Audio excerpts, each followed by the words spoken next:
Okay, shkar. Okay, let's get moving. It's very late already.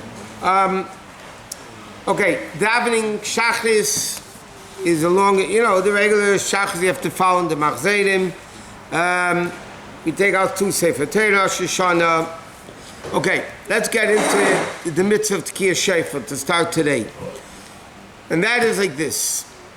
When the Torah says, V'avartem Shofar Teruah, the Torah says you have to blow a teruah. We learn out from another pasuk by Yovel that every teruah has a simple voice before it and a simple voice afterwards. Now, by Rosh Hashanah, between Rosh Hashanah and Yovel, it says 3 times the word teruah. So from there, the Gemara learns out what do we need. What is the shofar blowing in Rosh Hashanah? What do you need to blow? So you need to blow Tekiyah, Teruah, Tekiyah 3 times. That is the biblical mitzvah of blowing shofar. The problem with that is, because of the extended golus and the problems the Jews had, they didn't know what the Teruah mean. They forgot what Teruah meant. It could be one of 3 options.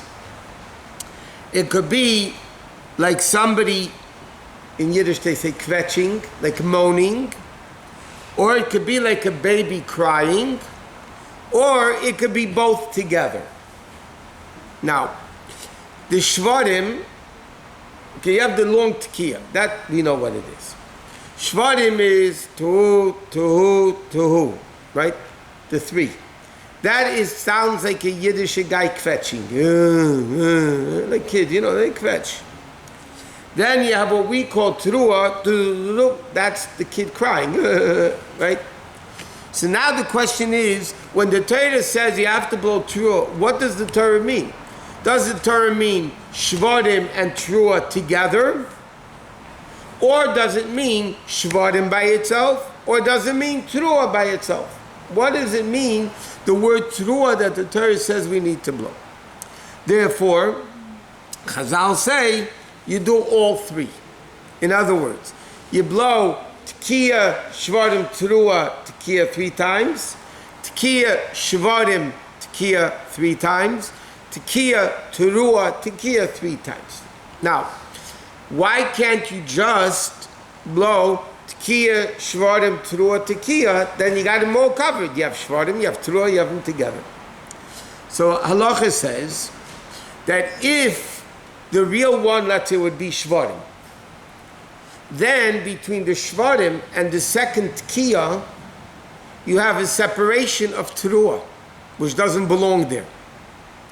If the real one is Teruah, then the Shvarim is a separation between the Tekiyah and the Teruah. So therefore, what's done? You blow Tekiyah, Shvarim, Teruah, Tekiyah 3 times, Tekiyah, Shvarim, Tekiyah 3 times, Tekiyah, Teruah, Tekiyah 3 times. Those are the main 30, they're called the 30 koiles, the 30 voices that we are obligated to hear in the Shofar and Rosh Hashanah. What? And during Elul, we do each one time, right? We do Tekiyah, Shvarim, Teruah, Tekiyah, Tekiyah, Shvarim, Tekiyah, Tekiyah, Teruah, Tekiyah. So by Rosh Hashanah, we do 3 times. Each one. Each one 3 times, correct. That's only before Musaf. Then during Musaf we do it again, and during the repetition we do it again, and then at the end we do it again. Huh? Each time is 3 times, or it's a total of 3 times? Where? Before Musaf, after Musaf? No, before Musaf we do 30 sounds of the shofar, meaning each set 3 times. During the Shemoneh Esrei, we do 1 set 3 times.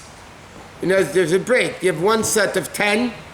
Later on, there's another 10. What we do is Elul is 10, right? That's eat the whole set once. Right. And then, in the end of Musaf, you have another 10. Technically, it's only 2 sounds, but we make 3 sounds because we don't know the difference? Because we don't know which it is.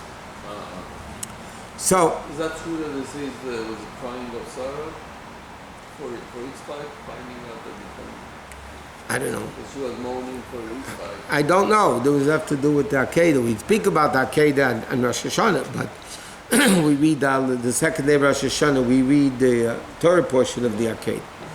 But whatever. Okay, so those are called, the first 30 that we blow before Musaf, they are called Tkiyas Mayushav, sitting Tkiyas. Why? Halachically, you're allowed, the community, not the blower, the community can sit during those shofar blowing. The minig now is that everybody stands. Like, you know, that's the time everybody's standing. The ones we blow during the quiet Amida and the repetition, which, by the way, not everybody blows in the quiet Amida. It's only those people that do things according to Kabbalah. But, so those that you do in the middle of the Amida, those are called Tkiyas Ma'umad because everybody has to stand by them. So the Tkiyas Meyushav are the first 30, then you have 10, 10, 10 during the quiet Shemoneh Esrei, 10, 10, 10 during the repetition. The last 10 is during Kaddish Teskabel. So altogether, we blow 30 before, 30 during the quiet, 30 during the repetition is 90, and then the last 10 during Kaddish is 100. So Kabbalistically, there's an inyan of blowing 100 tkiyas on Rosh Hashanah.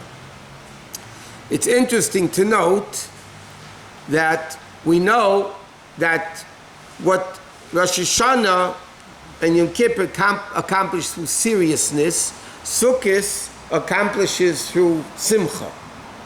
And there's a lot of connections between Sukkot and Rosh Hashanah. One's joy and one's seriousness. Now, if you make a cheshbon in the 100 sounds, you end up blowing 60 tkiyas, 20 shvarim, and 20 truas, which equals 100, right?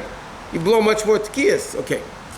Now, if you take the word schach, samech, chaf, chaf is 60, 20, 20. Not only does it equal 100, but it equals 60 tkiyas, 20 shvarim, and 20 truas.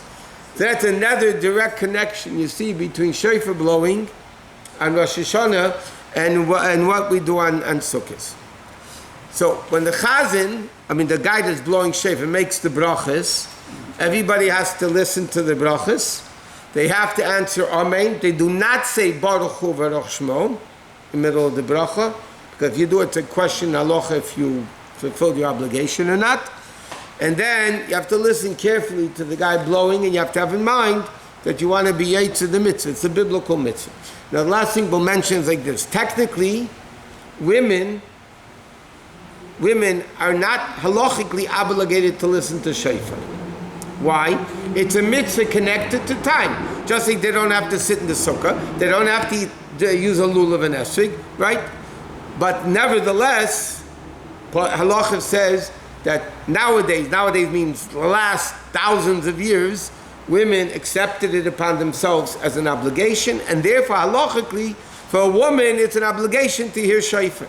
And that's why a man that heard shofar already, even though he did the mitzvah already, so he's still allowed to blow for women. Either not obligated, why is he wasting blowing shofar for no reason? You're not allowed to.